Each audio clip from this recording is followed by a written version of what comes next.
Hi everyone, so in this video we are on page 1 of the note packet where we will be starting the second/first half of the chapter over vectors. So first we're going to define what a vector is. A vector is a representation of an object with both magnitude and direction. Now when we talk about magnitude, usually the magnitude is kind of the force, the strength, or the length of the vector. So sometimes magnitude is the speed of something in miles per hour.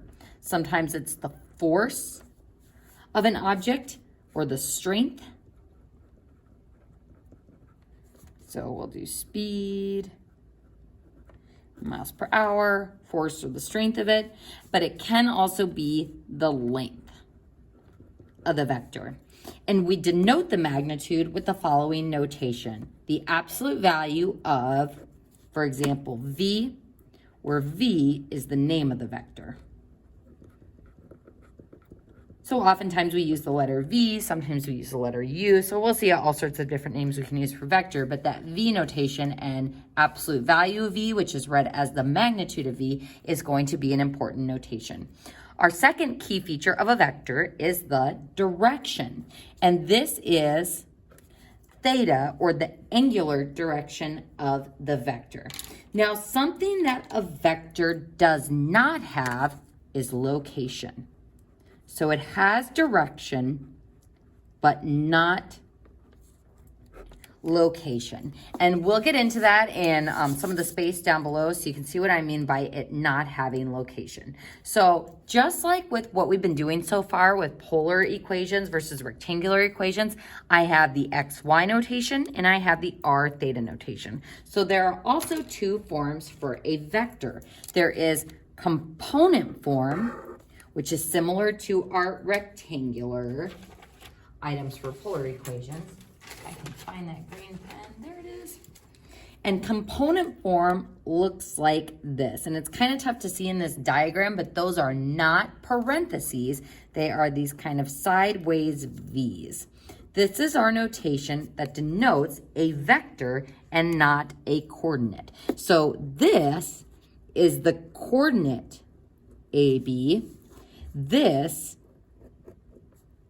is the vector.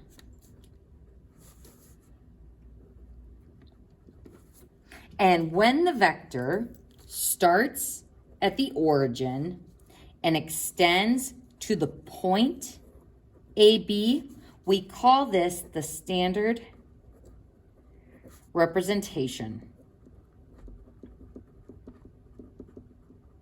of the vector, where it starts at 0, 0, 0. And extends to the point AB. And we'll get into some of these details as we continue to practice with vectors. So we're going to be doing a lot of information on this first page as kind of intro to some of the key features of vectors, but don't worry, we're going to get so much practice with using these forms and going back and forth between the two forms so you can get the hang of it. Our second form for the vector is resolved form. And this corresponds to more the trig polar side of things, where we still have the vector notation. So we've got those sideways V's on either side like this, so that indicates vector. But instead of having A and B like X and Y, we have the magnitude times cosine theta and the magnitude times sine of theta. So as you can see from this diagram, theta is pretty much exactly the same thing that it was with polar coordinates, and V is the magnitude of V is very similar to R, or the distance from this point to this point. So this is why I like to do the polar stuff first, because I think it kind of helps you understand what these pieces of the vectors look like. But we are going to be using magnitude of V instead of R for the length of the vector, and we are going to be using component form for the X or A and vertical B or Y component. So to go from component form to resolved form, we have these conversion factors.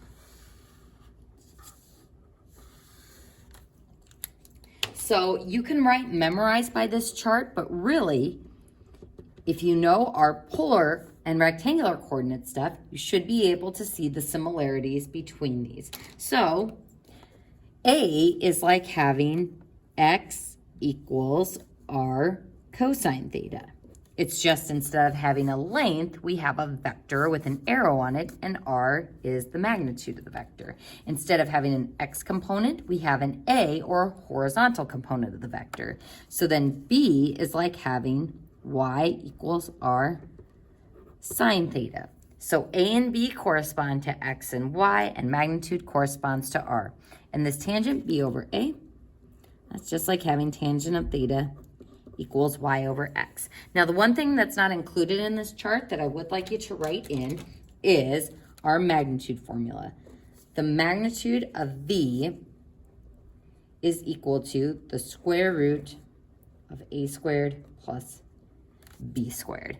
Now, when we're dealing with polar stuff, normally we say r squared equals x squared plus y squared.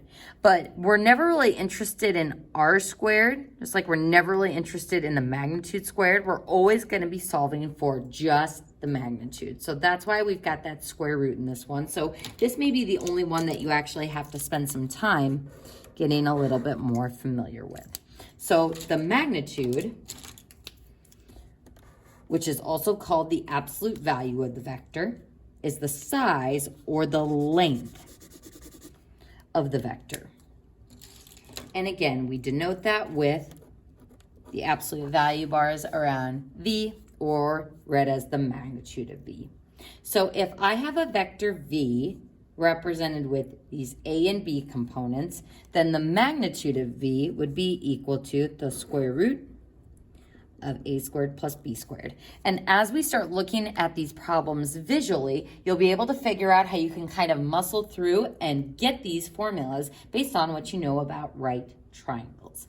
Now, what I want to go back to on the bottom of this page, so we're going to go through it on a separate sheet of paper first, and then we'll kind of write the big ideas on this page, is this idea that vectors represent just the magnitude and direction, but not the location. So I'm going to go ahead and zoom out here. So on this page, I have drawn supposedly 3 different vectors. This purple one starts at P, this point, and goes to Q, that point. And we see that it has a direction and a length. This blue one starts at a different point and ends at a different point, and also has a magnitude and a direction angle. Now, even though these 2 vectors are in a different spot on the coordinate plane, they are representing the exact same vector of 3, 4. So the A and B components are the same for both of those. Over 3, up 4. Over 3, up 4. So same angle, same same angle, same magnitude. These are actually the same vector. So as we start applying this to airplanes, it doesn't really matter where the airplanes are located. If the wind is acting on them in a particular direction, it is going to affect it in the same way. So vectors represent magnitude and direction, not location. So these vectors, all 3 of them can be represented by 3, 4. And notice that it has the vector notation around it and not the coordinate parentheses notation around it.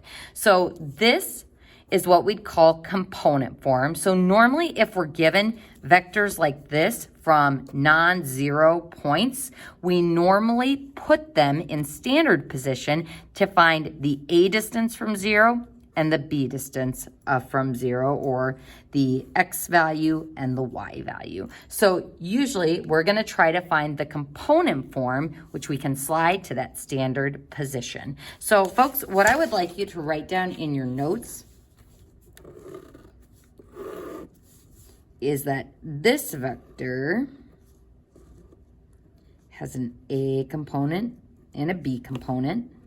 And notice that it has an arrow on the end instead of just a dot. So this is vector AB. This vector is in a different spot, but it is also vector AB because this length is A and this length is B. This vector over here is also the vector AB. So this is the standard position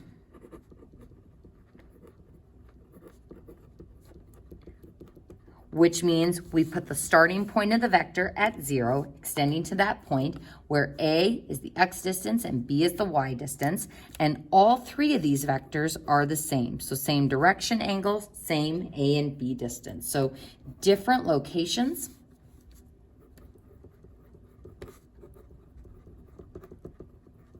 For the same vector. All three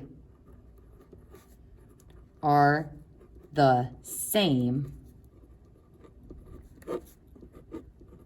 AB vector. So I know it's a little bit confusing at first, and we'll talk about how we can move vectors to standard position as we start doing more problems on the next page. So that concludes page 1 of the notes.